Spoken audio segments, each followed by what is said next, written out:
Build person up directly, not encouraging and telling other people. Okay. Okay, here's a relationship. Here's a serious relationship topic. Because it's definitely important for you to create an atmosphere where the person that you're with feels like they can grow. You don't want somebody around you who's always nagging. Good grief. You don't, like, good night. Can't do nothing right? It's always something, something, something. You want them to feel like they can grow, that they have done something productive. You know, and if you're always just trying to beat them down, I don't know where you learned that from, but it's not working. It's counterproductive. You know, so whatever you got going that makes you think that by beating a person down constantly is building them up, you have to ask yourself why your other relationships didn't work. Because that's probably one of the main reasons. How many people want to stick around you long? If it's not many, then you need to start analyzing your approach, because that stuff ain't working. You cannot sit up there and think you're not going to build someone up and have them want to be there. And then you might say, well, I encouraged them. You know, if you encourage them directly is one thing. But if you're talking about them to somebody else, that's not encouraging them. You're just, you know, bragging on them or talking to, you know, to somebody else about them. You have to build that person up directly. Oh, I talk about you all the time to my mama. And, you know, my mama know you a good cook and take care of the kids. But do you tell her that? Do you come home and tell her how good of a wife she is, how good of a cook she is, how so proud of her, how she take care of the children, and you know it's hard work to get up and dress those kids and get them off to school and pick them up and have lunch ready and have your lunch ready and do all this stuff, and probably she worked too. Do you tell her that? Because remember that one week when she had to go away for a week and you had to do it yourself, you realized that you didn't know how to braid your daughter's hair because it was looking like alfalfa half Mickey Mouse?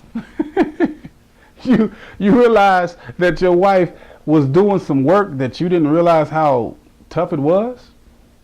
Okay, now show the appreciation, show the respect, speak it.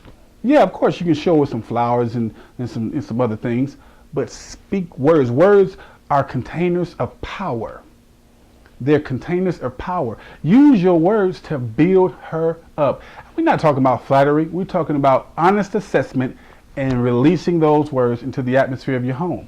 Why does it always have to be a nag? Why does it always have to be what she didn't do, what the kids didn't clean up, what they did? What did they do right? When the last time have your children heard what you have done right, what they have done right?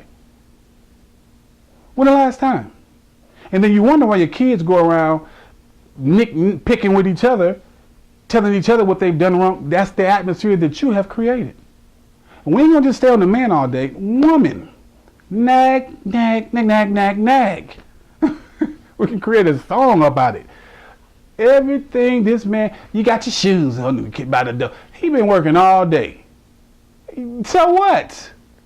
Well, you left your dish and then, look, ain't nobody sit up here and got no OCD, LCD or whatever. LCD, that's a TV, right? Can somebody leave a plate in the sink? If you feel that strongly about it, run some water, put a little soap on it, rub that thing and get it up out your face. You know, so every little thing that you see wrong, you got to speak on it and nag about this. Calm that stuff down. Nobody want to be around that. And you wonder why you can't stay in a relationship. You wonder why nobody want to be around you long.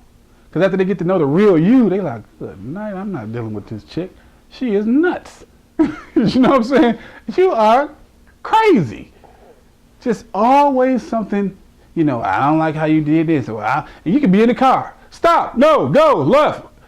Let me drive. I'm sitting up here looking like I'm in the car with somebody right now driving, right? Let me drive. Yeah. Calm down. If you want to drive that bad or you want to navigate and all that, you come on over here. Let me get some rest. I got time for all that. Learn how to say, wow, you know, we got here pretty fast. And I don't know what you're going to say, but just say something that's going to be uplifting versus always something that's just a nag or a downer. Good gracious. People get tired of that. a lot of times we already know, we got things within ourselves that we're trying to deal with anyway. We have things that we may not even have spoken to anybody about that we're trying to deal with anyway. And then on top of that, we got to hear your mouth because you're full of insecurities or you're full of this and full of that. And sometimes the way that people deal with their insecurities are projecting them onto other people. So, you know, you feel like you can't do nothing right. So you want to point out the flaw of everybody else. You know what I'm saying? Just calm down. Don't just build them up to other people. Don't tell your coworkers how good they are. Don't tell your girlfriends of how wonderful they are. Tell them. Tell them. Tell him. Tell her. Tell the children. Tell them how good they are and how proud of the grades that they're getting and how, you know, how they went to school every day this month and you're proud that nobody played sick and didn't want to go. Or how they kept their room clean. We spend so much time and energy tearing our own family down.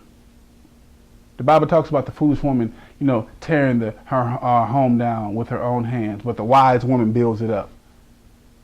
Tearing it down. And there's also a scripture in Proverbs that talks about it's better to dwell on the corner of a rooftop rather than in the house with a quarrelsome wife. So think about it. It's better for me to get up outside, get on a ladder, and climb on my roof and sit on the corner versus being up in this warm house, and it's cold outside. It's February 2015, Winston-Salem, North Carolina. Rather than coming on the inside in a warm house and dealing with your butt. It's better to be up outside, to be dwelling in here with you. Cut it out. Cut it out, man. Build each other up. I'm Timothy Jones with Jones Motivation. Please give me a call at 704-856-9649. Like the video, subscribe to the channel, and what else? Oh, leave a comment. That is important. Leave a comment on YouTube. I want to see what you have to say. I want your feedback. Email me at timothy@jonesmotivation.com. I'll read it, you know, on the video so people can see your feedback and hear your name, hear your first name at least, and go from there with your permission. And I'll go from there. Thank you so much for your time, and I look forward to seeing you next week. Subscribe so you can be the first to hear the video. Thank you for your time. I appreciate you.